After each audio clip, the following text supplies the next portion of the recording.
Le titre de votre conférence, 2017 réinvente la mobilité, est vraiment dans les préoccupations à la fois de la région des Hauts-de-France, mais de beaucoup d'acteurs économiques et surtout de nos concitoyens. La loi NOTRe a, semble-t-il, révolutionné les choses, et c'est vrai, en grande partie, notamment sur la question des transports scolaires et des transports interurbains.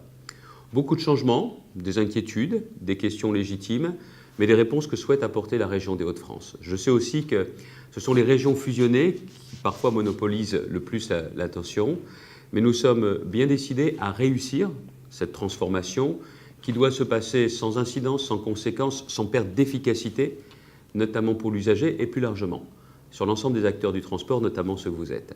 C'est Franck Dersin, mon ami Franck Dersin, président de la commission transport, qui représente la région aujourd'hui, mais je voulais aussi vous indiquer que la région n'oublie pas que dans toutes ses compétences, les transports, cela fait partie des compétences essentielles, comme les lycées, comme l'économie. Les transports sont au cœur de la vie des habitants de la région. Des habitants de la région, je pense aussi de l'ensemble des acteurs économiques. C'est la raison pour laquelle nous avons décidé d'avoir une stratégie très offensive, que ce soit sur le maintien de dessertes ferroviaires, notamment la reprise des lignes intercités par la région, qui n'allait pas de soi, mais nous avons pensé que c'était important pour bien maintenir la desserte dans nombre de secteurs de notre région des Hauts-de-France. C'est aussi la question d'infrastructures importantes, comme le barreau Creil-Roissy, dont on parlait depuis des années, dont beaucoup se demandaient si ça n'allait pas être l'Arlésienne.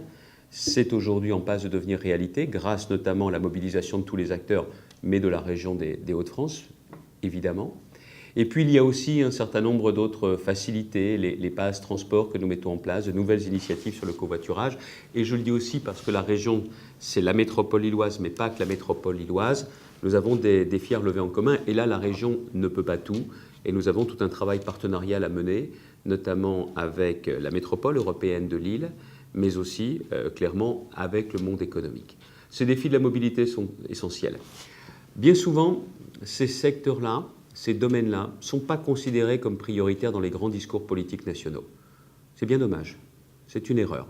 En ce qui concerne la région, peut-être est-ce parce que nous sommes avec une compétence prioritaire bien définie par la loi NOTRe, nous saisissons ce dossier à bras-le-corps et nous essayons de trouver de nouvelles solutions.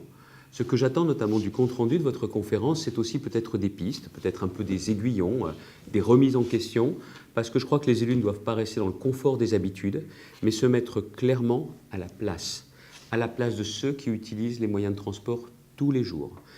Se mettre aussi à la place de tous les acteurs économiques qui ont besoin de ces transports pour travailler et donner du travail.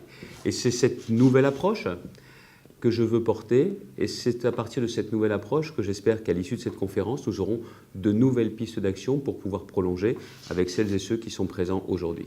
Donc 2017, année de la mobilité, évidemment, mais à partir de 2017, peut-être de nouvelles orientations, de nouvelles concrétisations pour qu'en politique, on puisse aussi parler d'efficacité des politiques publiques et notamment en matière de transport. Merci de votre attention, très bonne conférence.